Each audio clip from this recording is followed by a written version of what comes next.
नाजरीन आदाब, मैं हूँ युसरा और आप देख रहे हैं MMC न्यूज़ इंडिया। नाजरीन, अगर आपने अभी तक हमारे चैनल को सब्सक्राइब नहीं किया तो आज ही हमारे चैनल को सब्सक्राइब करें ताकि आप सच्ची और अच्छी खबरें सबसे पहले देख सकें। नाजरीन, हमारे साथ ख़ास बातचीत करने के लिए मौजूद हैं डॉक्टर मुमताज़ आलम रिजवी साहब। नाजरीन, आज हम उनसे कुछ खास बातचीत करेंगे। मुमताज़ साहब, माइनॉरिटी मीडिया सेंटर में आपका बहुत बहुत खैर मकदम है। जी शुक्रिया। बहुत मुमताज़ साहब, मशहूर शायर मुनव्वर राना के घर में रात पर दबिश डाली गई है, इस बारे में आप क्या कहेंगे?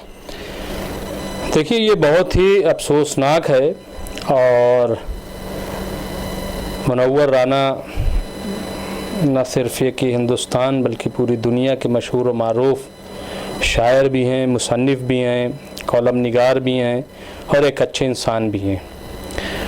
और उनका लहजा ये है कि ये देखकर पतंगे हैरान रह गईं, अब तो छतें भी हिंदू मुसलमान हो गईं।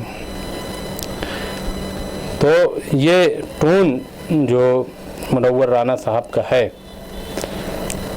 और हिंदुस्तान को लेकर के जो उनकी अक़ीदत मोहब्बत है, वो उनके मुहाजिरनामा में आप देख सकते हैं। जो पूरा एक नज़्म है, पूरा मजमुआ जो हिंदी और उर्दू और कई ज़बानों में वो मंदर आम पर है और सब जानते हैं।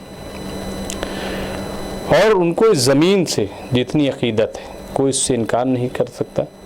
उसके ख़ुद वज़ीर आज़म नरेंद्र मोदी भी तारीफ़ कर चुके हैं। लेकिन वो फ़िरका परस्ती के ख़िलाफ़ बोलते हैं क्योंकि उनको लगता है कि जो एक तकसीम हुई है और उसका जो दर्द लोग झेल रहे हैं, अब वो दूसरी तकसीम ना हो और दूसरा दर्द कोई ऐसा ना सामने आए। और ये मैं समझता हूँ कि हर हिंदुस्तानी की ये वो मामला ये है कि मुनव्वर राना ने शिकायत की थी कि उनके जो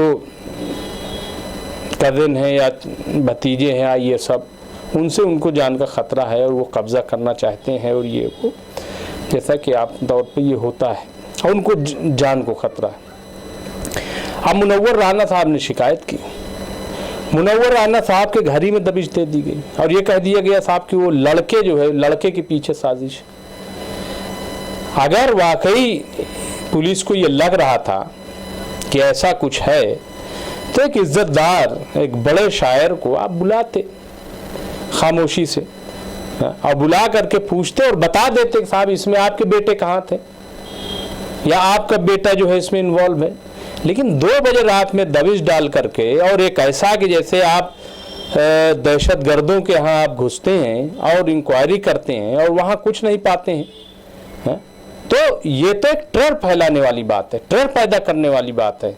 क्या मैसेज आप देना चाहते हैं कि जो भी सरकार के खिलाफ बोलेगा, और चूंकि वो मुसलसल योगी सरकार के खिलाफ बोल रहे हैं और खिलाफ नहीं, सरकार के खिलाफ नहीं, जो काम हो रहे हैं गलत उसके खिलाफ बोल रहे हैं, तो क्या हुकूमत के खिलाफ बोलना जो है वो जुर्म हो जाएगा? जैसा कि अभी ऑनरेबल हाई कोर्ट ने कहा कि आप सेडिशन का चार्ज लगा देंगे, आप UAPA लगा देंगे, आप दहशतगर्द होने का इल्ज़ाम लगा देंगे।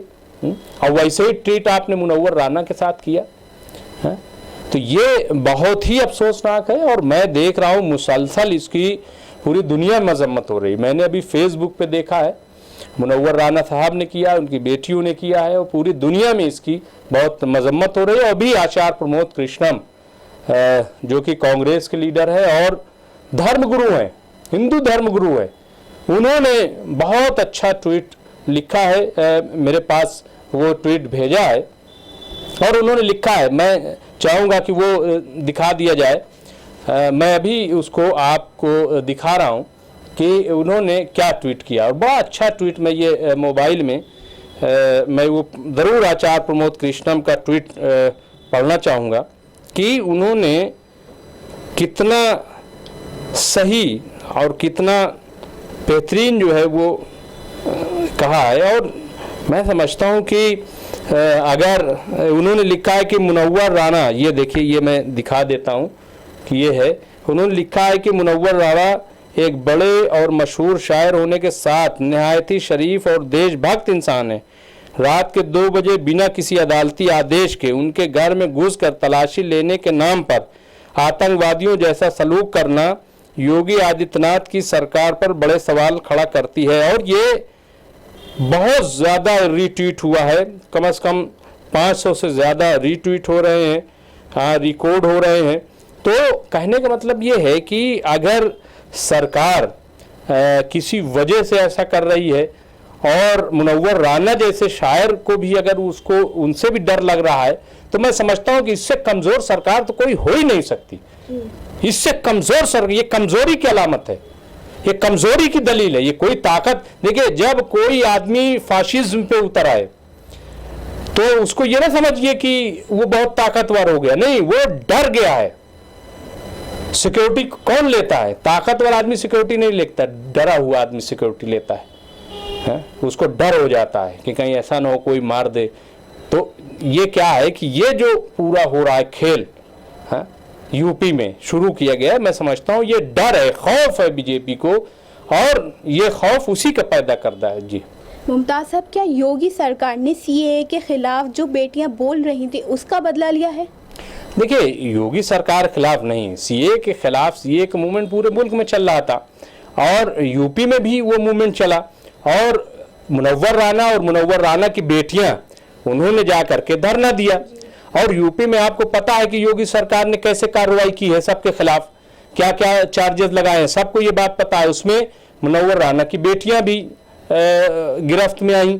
हाँ, तो ये तो पता ही है, और आज भी वो लोग बोल रही हैं। तो मुझे तो लगता है कि ये सब वो जो सीए का मूवमेंट, और मूवमेंट में जैसे उनकी बेटियां सामने आई थी, बहुत ही पुरजोश तरीके से और हक की आवाज़ उन्होंने बुलंद किया था, और मुनव्वर राना भी खुलकर बोले थे, और कई बड़ी शख्सियतों ने। मुझे तो लग रहा है कि ये सब वही है। और दूसरा ये कि बीजेपी को कहीं ना कहीं ये डर है कि कहीं हम 2022 के इलेक्शन हार न जाएं, और इसीलिए वो ऐसी किसी भी आवाज़ को बाकी नहीं रखना चाहते कि जो उनके खिलाफ बोले, जो उनकी पोल खोले, जो हकीकत को बयान करे। अब मुनव्वर राना चूंकि वैसे कम्युनल शायर तो है नहीं, वो सेकुलर शायर है, उनको हिंदू भी बहुत पसंद करता है, तो उनको कम्युनलाइज कर दो, उनको ये साबित कर दो साहब ये तो मुसलमान है, या ऐसी हालत कोई मानेगा नहीं। जो पढ़ा लिखा है, जो मुनव्वर राना को सुनता है, हाँ, मुनव्वर राना की शायरी सुनकर लोग रोते हैं जब वहाँ पे वो शायरी पढ़ते हैं। तो हाँ, मैंने देखा है अपनी आंखों से, ठीक है, क्योंकि शायर तो शायर होता है। शायर मैं उनकी झोला छाप, जैसे डॉक्टर होते हैं झोला छाप, मैं शायरों की बात नहीं करता कि जो किसी से ले करके और ढोल नगाड़ा और ताशा बजा करके वो शायरी करते हैं। ये नस्र निगार बहुत अच्छे हैं, शायर हैं, जहन बहुत अच्छा है, मुहिब्बे वतन है, देशभक्त हैं, जैसा कि आचार्य प्रमोद कृष्णम ने कहा। तो मुझे लग रहा है कि इनको भी कहीं ना कहीं इनको लगता है कहीं ऐसा ना हो कि आने वाले दिनों में मुनव्वर राना समाजवादी पार्टी की तरफ रागिब हो जाए या कांग्रेस की तरफ रागिब हो जाए और एक माहौल बन जाए, कुछ इस तरीके से मुझे ऐसा लगता है। वरना इसकी कोई ज़रूरत नहीं थी कि रात में आप 2 बजे जा करके दबिश डालिए। अगर आपको कोई चीज़ पता चली थी तो तरीक़ा तो यही है कि आप उनको बुलाइए, या तो कोई आप नोटिस लेते, अदालत से कुछ लेते, लेकिन कुछ भी ऐसा नहीं। तो मैं बहरहाल इस कार्रवाई की बहुत मजम्मत करता हूँ। जी मुमताज़ साहब, बहुत बहुत शुक्रिया। जी शुक्रिया। नाजरीन, आज हमारे साथ ख़ास बातचीत करने के लिए मौजूद थे डॉक्टर मुमताज़ आलम रिजवी साहब। तो नाजरीन, हम फिर हाजिर होंगे कुछ बड़ी खबरों के साथ। तब तक के लिए हमें दीजिए इजाज़त और देखते रहिए MMC न्यूज़ इंडिया, और हमारे चैनल को ज़्यादा से ज़्यादा सब्सक्राइब कीजिए। शुक्रिया। खुदा हाफिज़।